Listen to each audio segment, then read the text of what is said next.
बच्चों last video में हमने देखा था कि न्यूटन्स लॉ ऑफ मोशन, उसमें क्वेश्चन का पिटारा अपना चालू है और हम क्वेश्चन एंड डिस्कशन पार्ट 1 कर चुके हैं, जिसमें 14-15 अच्छे क्वेश्चन हम लोग सॉल्व किए थे और अच्छे से समझते हुए उसको किया है पूरा। अब आगे उसी सिलसिले में हम आगे बढ़ते हैं बिना टाइम वेस्ट किए।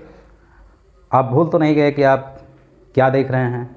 जी हाँ, आप देख रहे हैं उत्तम फिजिक्स बाय डॉक्टर उत्तम और मेरा नाम है डॉक्टर उत्तम पटेल। ओके, मैं पढ़ाता हूँ आपको फिजिक्स, आपके सपनों को पूरा करने के लिए, आपको डॉक्टर बनाने के लिए। ठीक है बच्चों, तो हम उसी सिलसिले में आगे बढ़ते हैं। नेक्स्ट क्वेश्चन लेते हैं, प्यारे क्वेश्चन, जो अच्छे क्वेश्चन जो हमेशा आते रहते हैं। ठीक है बेटा, क्वेश्चन क्या है?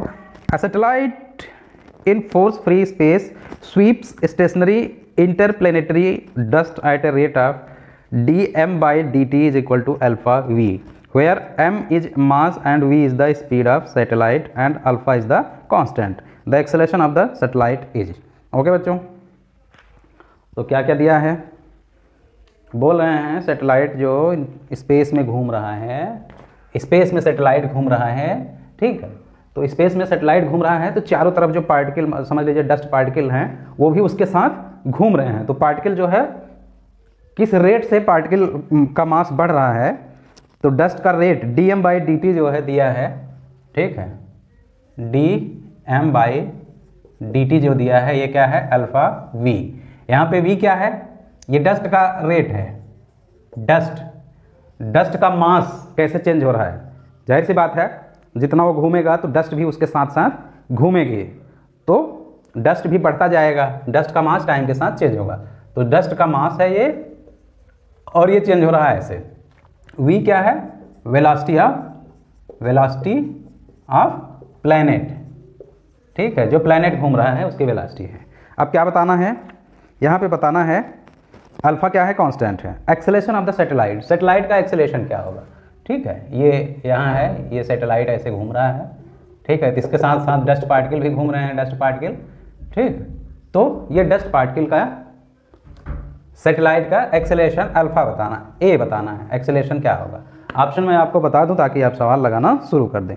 -α_v²/2m, -α_v²/2m, B -av² -2α_v²/m, -av², सी -2v²/m,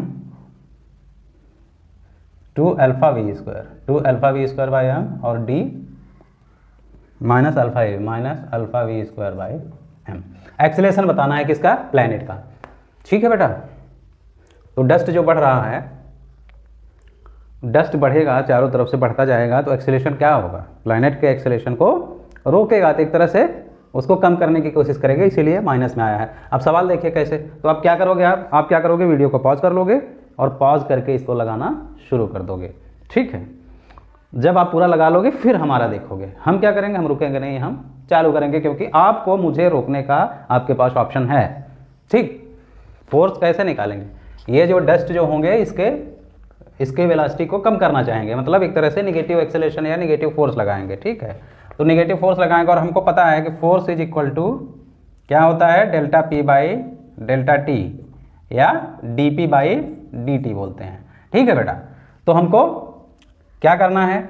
P बराबर क्या होता है? mv।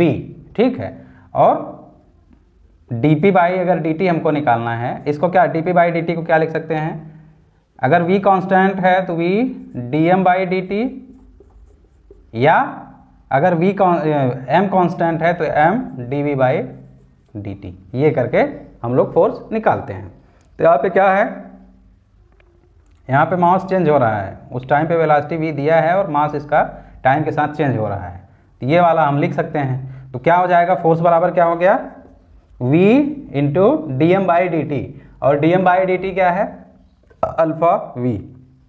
अच्छा, कैसा फोर्स लगेगा? निगेटिव फोर्स लगेगा। मैंने बताया कि ये इसकी वेलोसिटी को कम करना चाहेगा, तो क्या हो गया? α_v²। ठीक है, ये फोर्स हो गया। माइनस, अब कोई एक्सेलेरेशन पूछे तो एक्सेलेरेशन क्या हो जाएगा? Force divided by mass. Satellite का मास ये दिया ही है, डस्ट मास इस रेट से चेंज हो रहा है, सैटेलाइट का मास m है ही। तो सैटेलाइट पे जो निगेटिव फोर्स लग रहा है, इसको रोकने के लिए वो ये लग रहा है, एफ लग रहा है, उसका मास दिया है तो उसका निगेटिव एक्सेलरेशन, जो एक्सेलरेशन आएगा तो अब क्या हो गया, minus alpha v square by m, minus alpha v square by m. ठीक है, तो ये रिटार्डेशन फोर्स उस पर काम करेगा। समझ में आया क्वेश्चन? सैटेलाइट का मास m है और जो डस्ट कलेक्ट हो रहा है dm बाई dt के रेट से, जो ये दिया है सैटेलाइट की वेलोसिटी दिया है, वेलोसिटी पूछा है, वेलोसिटी आप प्लैनेट हो गया तो क्या बताना है, एक्सेलरेशन बताना था।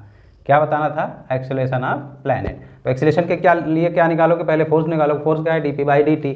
अब यहाँ पे वेलोसिटी दिया है, वेलोसिटी v वेलोसिटी चल रही है कांस्टेंट, तो मास चेंज हो रहा है तो dm by dt।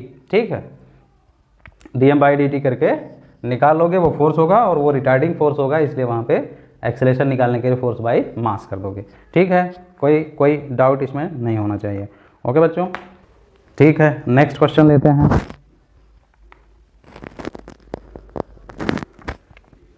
Next question, a particle of mass m is moving with uniform velocity v1, it is given an impulse such that its velocity becomes v2, the impulse is equal to,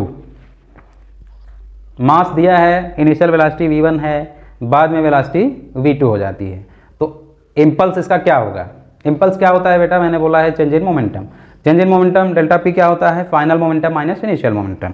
ठीक है, तो final momentum क्या हो जाएगा, m v two, initial momentum m v one, तो m अगर common ले लोगे तो m v two minus v one. ठीक है, तो इसमें कुछ है नहीं। ओके बेटा, इसमें कोई दम नहीं है। फिर next question, A 600 kg rocket is set for a vertical firing. If the exhaust speed is 1000 meter per second and the mass of gas ejected per second to supply the thrust needed to overcome the weight of rocket is, मतलब कह रहे हैं कि rocket से जो fuel निकल रहा है उसकी वेलोसिटी क्या है, 1000 मीटर पर सेकेंड है। ठीक है, और उस पर जो फ्यूल का रेट ऑफ मास जो चेंज हो रहा है dm बाई dt, जिसको हम लिखते हैं, वो कितना होना चाहिए कि वो रॉकेट के वेट के बराबर हो। समझ गए, रॉकेट, ठीक है बेटा, रॉकेट आपका ऐसे है, रॉकेट का कुछ मास होगा, बड़ा सा है, हैवी है, और यहाँ से ये फ्यूल निकल रहा है, फ्यूल की वेलोसिटी दिया है, इसका dm बाई dt ये कितना हो कि इसके भार को बैलेंस करे। ठीक है, इसके भार को बैलेंस करे। रॉकेट का मास जो है दिया है 600 kg, ये कितना दिया है, m कितना दिया है, 600 kg। अब ये बताना है कि dm बाई dt कितना हो कि इसको, तो हमें पता है कि ये इस वेलोसिटी से निकल रहा है। ठीक है, और इसे dm बाई dt, इधर फोर्स क्या होगा, फोर्स जो अब थ्रस्ट, जितना फोर्स ये गैस जिस फोर्स से निकलेगा उतना ही फोर्स इस पे लगाएगा, इधर का जो फोर्स होगा यही इस फोर्स के बराबर होगा। इसको आप थ्रस्ट फोर्स भी बोलते हैं, एक्शन रिएक्शन की तरह हो गया। तो F जो क्या होगा, V into dm by dt। अब ये कह रहे हैं कि ये फोर्स जो है, ये फोर्स अब थ्रस्ट फोर्स लगा, अब थ्रस्ट फोर्स, और इसका जो पूरा भार होगा, पूरा भार वेट, वो mg नीचे की तरफ होगा। ये कह रहे हैं कि उसके भार को बैलेंस कर ले। अगर भार को खाली बैलेंस करना है तो यानी F और mg के बराबर होना चाहिए। ठीक है, ये किसके बराबर कर दें, mg के। ठीक है, तो यहाँ से dm बाई dt हमें निकालना है कितना पर सेकंड में फ्यूल निकलेगा, इधर क्या हो जाएगा, mg बाई v। m कितना दिया है, 600 दिया है, g की वैल्यू 10 ले लोगे, और v कितना दिया है, 1000 मीटर पर सेकंड। तो 1 0 2 0 3 0 सब कट गया, कितना है, 6 kg पर सेकेंड। एक सेकंड में कितना उड़ना चाहिए, कितना निकलना चाहिए, 6 kg पर सेकेंड। ओके बेटा, कितना निकलना चाहिए, 6 kg पर सेकेंड। अब ये है कि ये रॉकेट जाएगा नहीं, क्योंकि जो इसका ये जो फोर्स लग रहा है वो इसके मास के बराबर है। एक तरह से ये रुका हुआ है, ये इक्विलिब्रियम स्टेट में है, बैलेंस स्टेट में है। लेकिन यहीं अगर और ज़्यादा फोर्स होता तो हम उसका एक्सेलरेशन निकालते थे। मैंने क्या बोला था, जो फोर्स लिखते हैं तो क्या लिखते हैं, V dm बाई dt, ये नेट फोर्स लगेगा। ठीक है, नेट फोर्स लगेगा माइनस mg, इसमें इसके से भार में से निकाल लोगे तो जो आएगा उसका फिर एक्सेलरेशन होता है। इसका मास ये है और एक्सेलरेशन ये है, तो एक्सेलरेशन ऐसे निकालते हैं। ठीक है, रॉकेट का एक्सेलरेशन, किस एक्सेलरेशन, लेकिन ये दोनों अगर बराबर हैं तो इसमें कोई एक्सेलरेशन नहीं होगा, ये एक तरह से रुका रहेगा लेकिन ज़मीन पे गिरने नहीं पाएगा, क्योंकि ये दोनों फोर्स आपस में बराबर हैं। ओके बच्चों, ठीक है, कोई कंफ्यूजन होने का सवाल ही नहीं है, कंफ्यूजन होने का सवाल ही नहीं पैदा होता। Next question, body of mass m hits normally a rigid wall with velocity v and bounces back with the same velocity, the impulse experienced by the body। ठीक है यार, कोई बॉडी है m मास की है, एक दीवार पे गई, टकराई और फिर वापस आ गई, v किस वेलोसिटी से? सेम वेलोसिटी से, सेम वेलोसिटी। तो इम्पल्स एक्सपीरियंस, इम्पल्स क्या है भैया? इम्पल्स क्या है भैया? इम्पल्स क्या है मैंने बताया था, I is equal to delta p. तो फाइनल मोमेंटम क्या हो गया? अगर इधर माइनस लें उधर प्लस लें, फाइनल मोमेंटम क्या हो जाएगा? P फाइनल क्या हो जाएगा? Minus m v. P initial क्या हो जाएगा? M v. तो डेल्टा P क्या हो जाएगा? P final minus P initial minus m v बराबर माइनस 2mv। ये इम्पल्स होगा। माइनस इसलिए लिखा हूँ क्योंकि वो अपोजिट डायरेक्शन में, यानी इम्पल्स जो फील होगा इस पे दीवार पे वो किधर होगा? बॉल पे किधर फील होगा? इधर की तरफ। ठीक है, किधर फील होगा? इधर की तरफ। तो आंसर आपका 2mv होगा। माइनस खाली क्या बताएगा? माइनस डायरेक्शन में फील होगा। ओके ओके बच्चों, next question, 1 kg stationary bomb is exploded in 3 parts having mass 1 mass ratio 1:1:3 respectively. Parts having same mass move in perpendicular direction with velocity 30 meter per second. Then velocity of bigger part will be। ठीक है, एक बड़ा सा है, ठीक है, 3 टुकड़ों में टूट गया,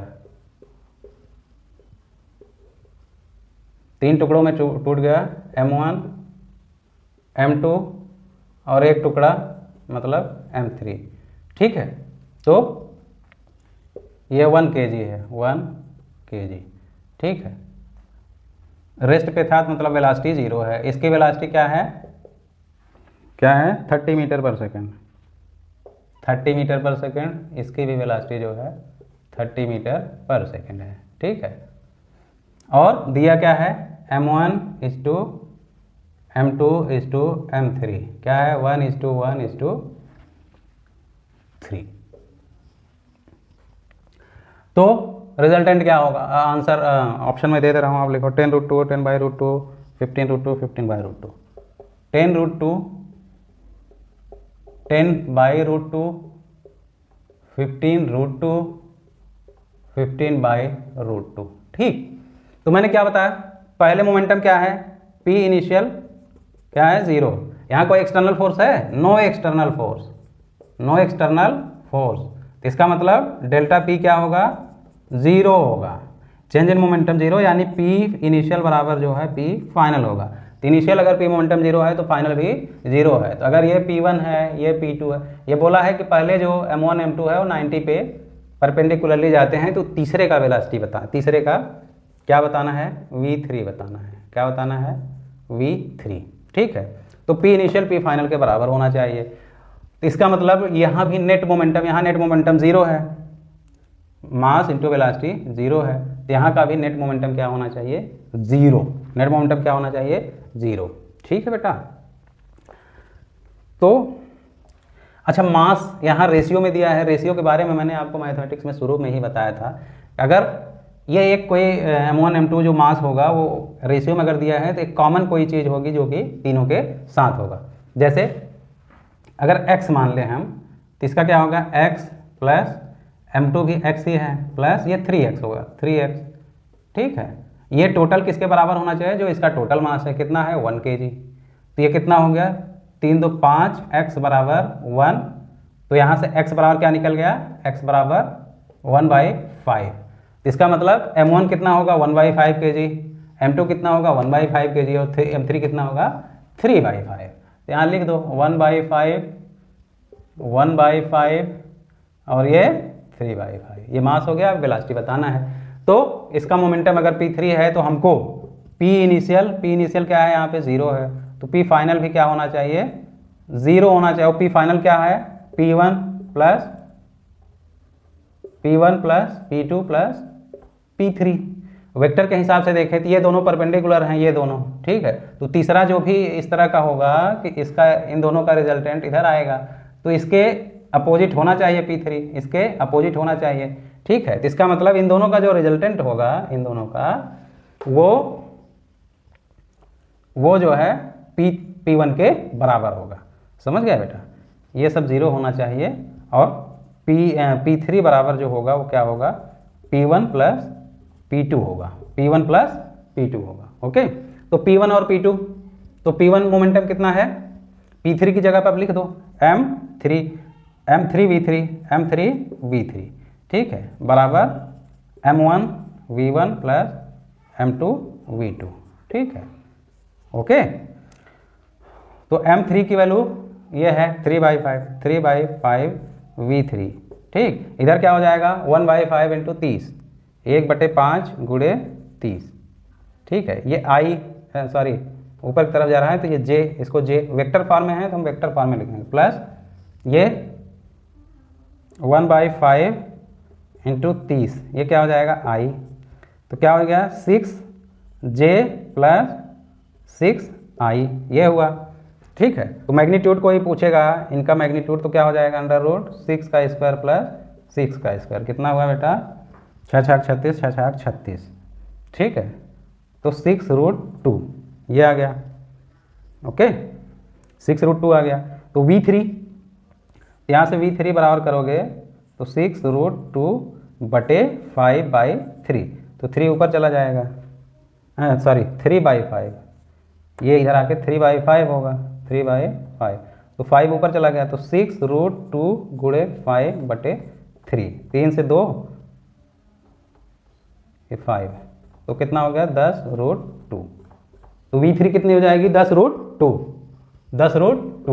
कोई अभी इसमें से एक क्वेश्चन ये भी पूछ सकता है कि इसका डायरेक्शन क्या होगा, जो ये जाएगा इसका डायरेक्शन क्या होगा, तो इसका डायरेक्शन तो ये नहीं निकाल सकते, ये थीटा बराबर tan थीटा करोगे तो P1/P2 हो जाएगा, और अगर इसी लाइन को पीछे बढ़ाएं तो ये भी थीटा के बराबर होगा। तो हॉरिजॉन्टल से मतलब निगेटिव x डायरेक्शन से थीटा एंगल जो कि P1/P2 के बराबर होगा उतने एंगल पे ये जाएगा, ठीक है बेटा, ठीक है बेटा। तो ये हो गया आपका मोमेंटम कंजर्वेशन पे क्वेश्चन।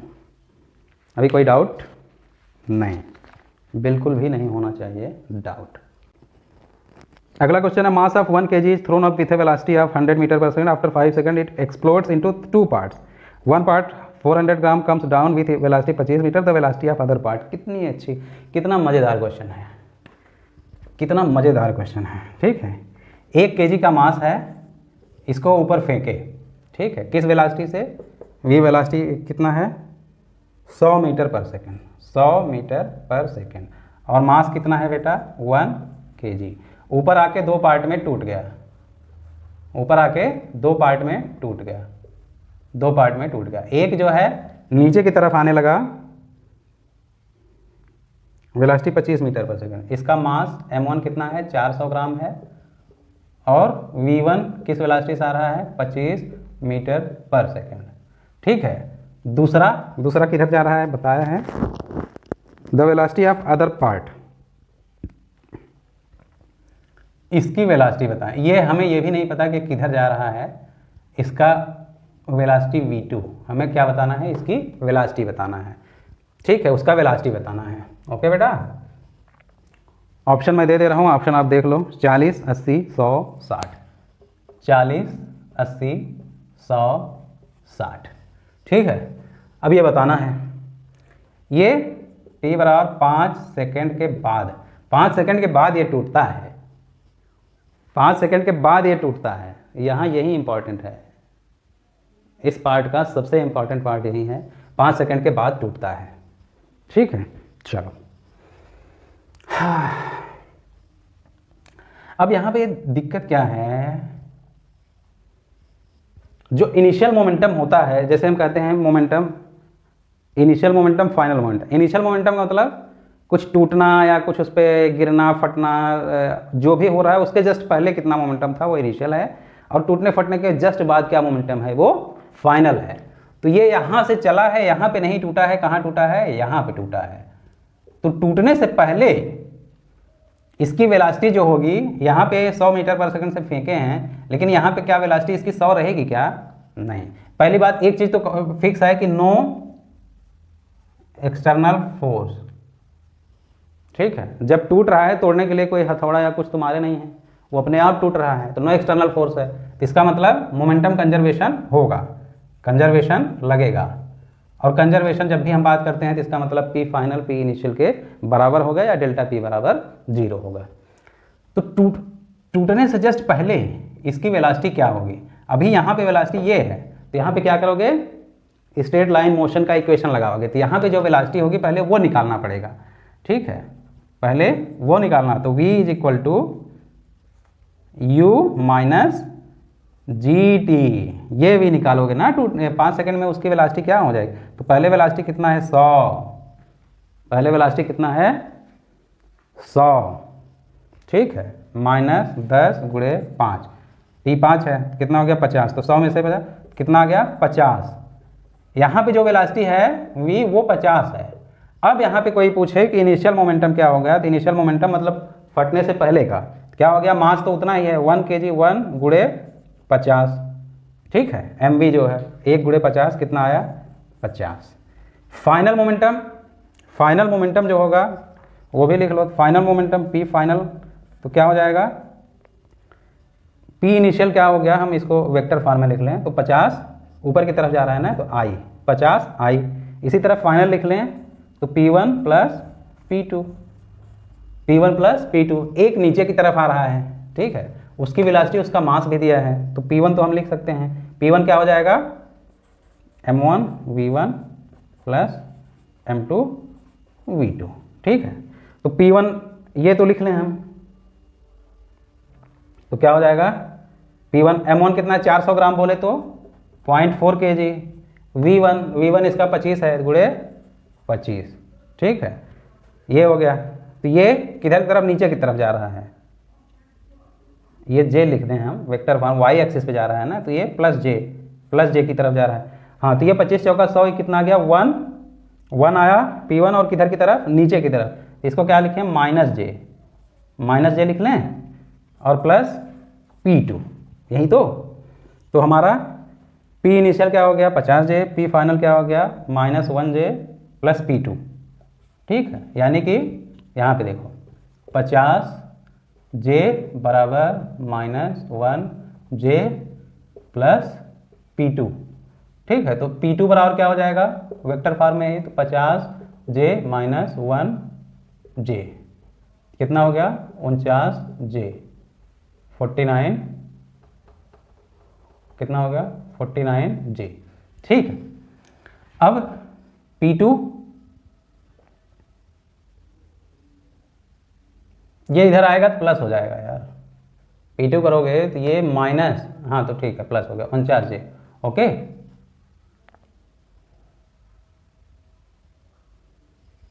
इधर माइनस है तो इधर एक जुड़ जाएगा, तो 51 हो जाएगा। इधर माइनस है तो इधर क्या हो जाएगा? प्लस हो जाएगा ना बेटा, तो 51j हो जाएगा p2, ओके। अब p2 की जगह पे अब क्या करोगे? क्या लिखो? m2, p2 की जगह पे m2 और v2, m 400 ग्राम ये हो गया तो कितना होगा? 600 ग्राम, 600 ग्राम बोले तो 0.6 kg, और v2 ये बराबर क्या हो गया? 51j, ठीक है, क्या हो गया? 51j। तो v2 बराबर क्या हो जाएगा? 51j बटे 0.6, ठीक है। तो क्या हो जाएगा?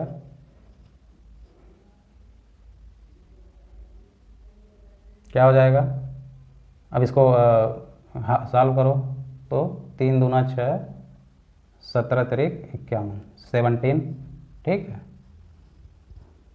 17, 170 पॉइंट हटाओगे तो 170 हुआ, कितना हुआ? 85 आ रहा है। तो क्या हुआ? ये मैंने क्या किया? 25 × 0.4 तो क्या हो जाएगा? 10 आ जाएगा। मैंने क्या लिया? 1 लिया, तो यहाँ 10 होगा, 10j। तो p2 बराबर क्या हो जाएगा? 10j p2, तो p2 बराबर ये प्लस 10 कितना हो गया? 60j हुआ, ठीक है बेटा। तो 60J हुआ, V2 बराबर 60J, 0.6 इंटू V2 बराबर 60J, तो V2 बराबर क्या आ जाएगा, तभी मैं कह रहा हूँ कि ऐसा कैसे, 60J बाई 0.6, ठीक है। तो क्या हो गया, एक जीरो गया तो ये हो गया, तो कितना आ गया 100J। अब देखो V2 का डायरेक्शन भी आ गया। वेक्टर फॉर्म में लिखने का क्या फ़ायदा है, तो आंसर क्या हो गया, ये कैलकुलेशन में हमेशा ध्यान देना पड़ता है, ज़्यादा जल्दबाजी करने में। 0.4 इंटू 25 किए थे तो मैंने 1 लिख दिया था, जो गलती से कितना आएगा, 25 चौका 100, एक पॉइंट पे दशमलव लग गया तो 10 बचा, तो 10 होगा, ठीक है। तो वेक्टर फॉर्म में जब कोई भी चीज़ लिखेंगे, अब देखो वेलोसिटी क्या आ गया, J आ गया, 100J प्लस J है, इसका मतलब दूसरा वाला टुकड़ा किधर जाएगा, इधर जाएगा, और किस वेलोसिटी से आएगा, 100 की वेलोसिटी से, ठीक है। तो ये होता है फिजिक्स की क्वालिटी। जब भी आप क्वेश्चन को सही तरीके से सही मायने में रखेंगे तो हमेशा क्या होता है, बेस्ट और अच्छा आंसर आता है। ओके बच्चों, तो इसमें क्या करना था, यहाँ इनिशियल मोमेंटम क्या होता है, ये वाली वेलोसिटी नहीं, 5 सेकंड बाद जो वेलोसिटी, फटने से जस्ट पहले जो उसका मोमेंटम होगा वो इनिशियल मोमेंटम होगा, ठीक है। चलो next question. A shell in flight explodes into 4 unequal parts. Which of the following is conserved? अब बोल रहे हैं क्या क्या कंजर्व होगा, potential energy, momentum, kinetic energy, both A and C, ठीक है। देखो कोई चीज़ टूटती है या फटती है तो एनर्जी कभी कंजर्व नहीं होगी, क्यों, क्योंकि एनर्जी जब फटेगा तो वहाँ एक तो साउंड होगा, कुछ एनर्जी साउंड के फॉर्म में निकल जाएगी, ठीक है। तो वहाँ पे एनर्जी, इसीलिए कहीं टूटता है, फटता है, एनर्जी कंजर्वेशन और वो सारी चीज़ें आगे आने वाले चैप्टर में मैं आपको डिटेल से बताऊंगा। लेकिन फिलहाल यहाँ खाली क्या मोमेंटम क्या है कि अगर कोई एक्सटर्नल फोर्स नहीं है, अपने आप कोई चीज़ स्पॉन्टेनियस हो रहा है, तो उसमें हमेशा मोमेंटम कंजर्व रहेगा। तो यहाँ आंसर क्या हो जाएगा, मोमेंटम कंजर्वेशन, ठीक है, एनर्जी कंजर्व नहीं रहेगी। अगला है, ठीक है, A man fires a bullet of mass 200 gram at a speed of 5 meter per second. The gun is of mass 1 kg. What is the velocity of gun rebounds back? बंदूक है, ठीक है, बंदूक से कोई गोली निकलेगी बेटा, गोली निकलेगी, तो गोली का मास m, वेलोसिटी v, गन का मास m, वेलोसिटी मान लो u, तो क्या होगा, कोई बाहर से वो नहीं स्पॉन्टेनियस, तो इसका जो मोमेंटम होगा,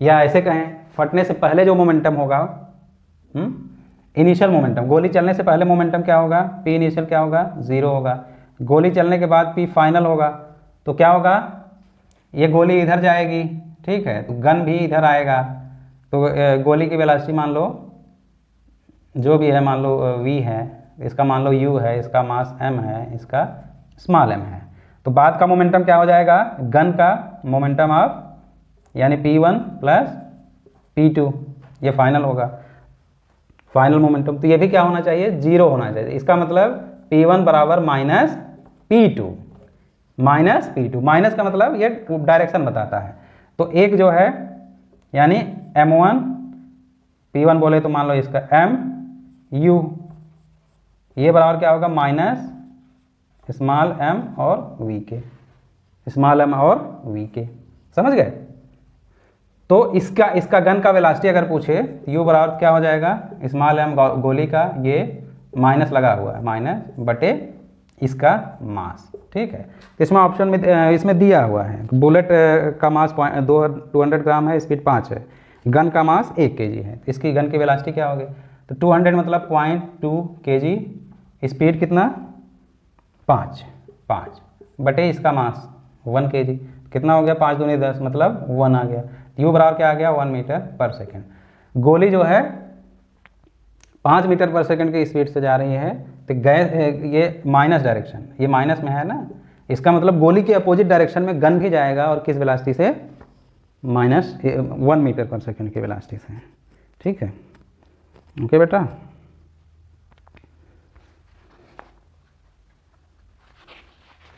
ठीक है, कितने अच्छे अच्छे सवाल हैं। अगला question, a body of mass 5 kg explode at rest into 3 fragments with masses ratio 1:1:3.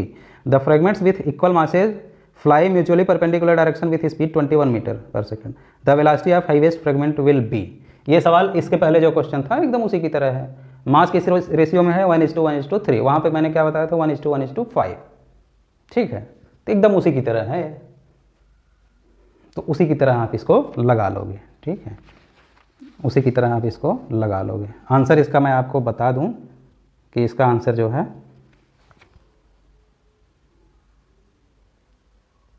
7√2 है, तो आप निकाल लेना, ठीक है। दोनों म्यूचुअली 1:1 वाले जो है म्यूचुअली परपेंडिकुलर जा रहे हैं, उनकी वेलोसिटी क्या है 21 मीटर पर सेकंड, तो थर्ड वाले की वेलोसिटी क्या होगी, ठीक है, 7√2, ये हो गया। Next question, particle moving with velocity v is acted by 3 forces shown in the vector triangle, the velocity of particle will B.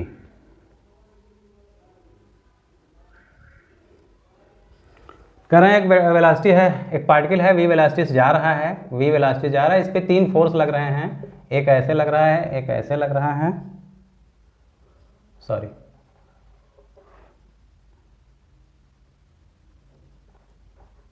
एक फोर्स ऐसे लग रहा है, एक ऐसे लग रहा है, ठीक है, और ये ऐसे लग रहा है, F1 F2 F3, ठीक है। इस तरह से वेक्टर फॉर्म में लग रहा है फोर्स, तो बोल रहे हैं इसकी वेलोसिटी क्या होगी।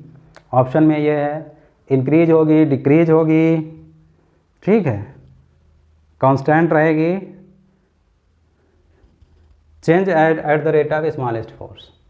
यार मैंने आपको क्या बोला था कि कोई भी वेक्टर अगर एक ट्रायंगल बनाते हैं, क्लोज्ड लूप बनाते हैं या ट्रायंगल बनाते हैं, तो इसका मतलब क्या हुआ, उनका रिजल्टेंट क्या होगा, टोटल रिजल्टेंट उनका क्या होगा, 0 होगा। कैसे यार देखो, अब F1 F2 अगर लेते, F1 F2 इन दोनों का रिजल्टेंट क्या होगा, F1 F2 का रिजल्टेंट ये होगा, ऐसे इधर की तरफ होगा कि नहीं, इसके हेड पे इसका टेल, फिर फाइनल हेड को टेल से मिला देंगे, ठीक है।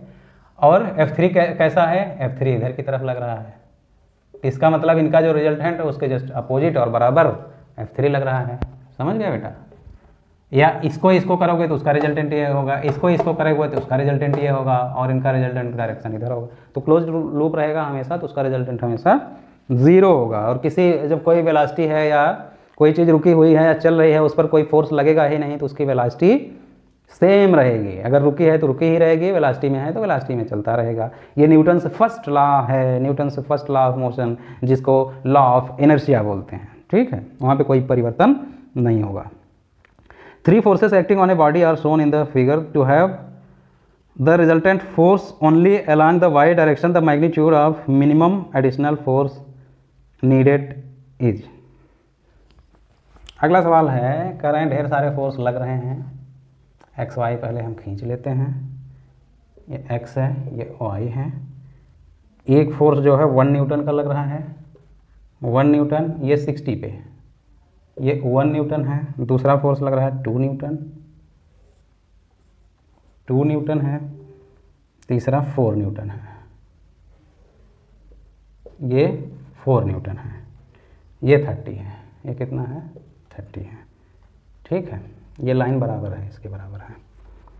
अब बोल रहे हैं कि 3 रिजल्टेंट लग रहे हैं, तो क्या बोला, to have resultant force only along the y direction, the magnitude of minimum additional force needed. खाली वाई डायरेक्शन में फोर्स रहे तो मिनिमम एडिशनल फोर्स कितना लगना चाहिए कि इनका जो रिजल्टेंट है सिर्फ वाई डायरेक्शन में आए, नेट फोर्स जो भी रहे वाई डायरेक्शन में आए। ऑप्शन देख लो क्या क्या दिए हैं, √3/4, √3, 0.5, 1.5, √3/4, √3, 0.5, 1.5, ठीक है। तो यार ये तो वेक्टर में ही आपको पढ़ाया हूँ मैं, ये 60 है, इसको अगर 2 वेक्टर में तोड़ दोगे तो क्या हो जाएगा, ये क्या हो जाएगा 1, ये तो है ही, इधर cos 60, एक इधर क्या आएगा 1 sin 60, ठीक, 1 sin 60। अब इसको 2 भाग में तोड़ दो, तो इसको तोड़ दो, ओ इधर 4 न्यूटन है, इधर 2 न्यूटन, तो 2 न्यूटन इसको माइनस कर देगा, इधर फाइनली 2 न्यूटन बचेगा, ठीक है। तो ये इधर का हटा ही देते हैं, इधर का हटा दें, तो ये 2 न्यूटन, तो इसको भी एक्स वाई में तोड़ लो, तो यहाँ पे क्या हो जाएगा +2 cos 2 cos 30 और इधर क्या हो जाएगा, इधर का कंपोनेंट 2 sin 30, sin 30। ठीक है,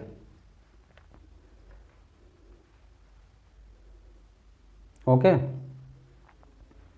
तो क्या हो जाएगा बेटा, अब देखो इसमें से कौन सा ज़्यादा है, ये क्या हो जाएगा 2 इंटू साइन 30 क्या हो जाएगा 1/2, कितना आया 1।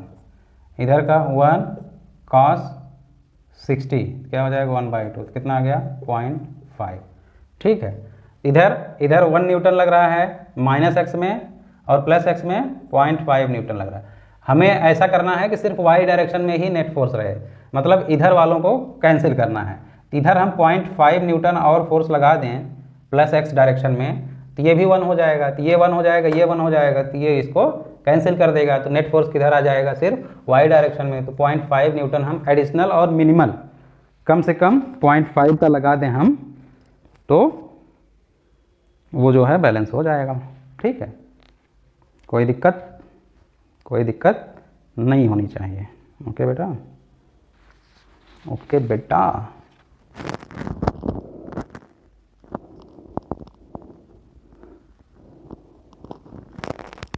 ठीक है, तो अभी जो है अब आगे जो है फोर्सेज और फ्रिक्शन से रिलेटेड और क्वेश्चन, अभी क्वेश्चन बहुत बाकी हैं, तो वो सब क्वेश्चन बताना बाकी है। नेक्स्ट वीडियो में हम फिर इसको कंटिन्यू करेंगे। तो अभी के लिए जितना मैंने बताया है उन सारे क्वेश्चन को आप आंख बंद करके, मतलब आंख बंद करके, पहले कान खोलकर मैं जो पढ़ूंगा क्वेश्चन उसको सुनोगे, फिर कान खोलकर सुनोगे, फिर दिमाग खोलकर क्वेश्चन को सॉल्व करोगे और उसका आंसर निकालोगे। अगर उसके बाद भी आंसर नहीं आता है तब आंख, कान और दिमाग तीनों खोलकर सवाल को समझोगे जो मैंने सॉल्व किया है। ओके बच्चों, तो न्यूटन्स लॉ ऑफ मोशन बहुत इंपॉर्टेंट चैप्टर है, 1 या 2 क्वेश्चन हर साल आते हैं और इसका कॉन्सेप्ट अगर आपको क्लियर नहीं है तो इसके क्वेश्चन आप गलत कर दोगे। इसलिए बहुत ईमानदारी से, बहुत ध्यान से इसको आपको पढ़ना है और इसको समझना है, क्योंकि सारे सवाल, सारे क्वेश्चन आपको इसके आने चाहिए और मैं आपको सब कुछ कराऊंगा, ये हमारा वादा है। ओके बच्चों, मिलते हैं नेक्स्ट वीडियो में, लेकिन उसके लिए आप वीडियो को लाइक करिए, शेयर करिए, सब्सक्राइब करिए और ज़्यादा से ज़्यादा लोगों तक पहुंचाइए जो इसका फ़ायदा उठा सकें। ठीक है बच्चों।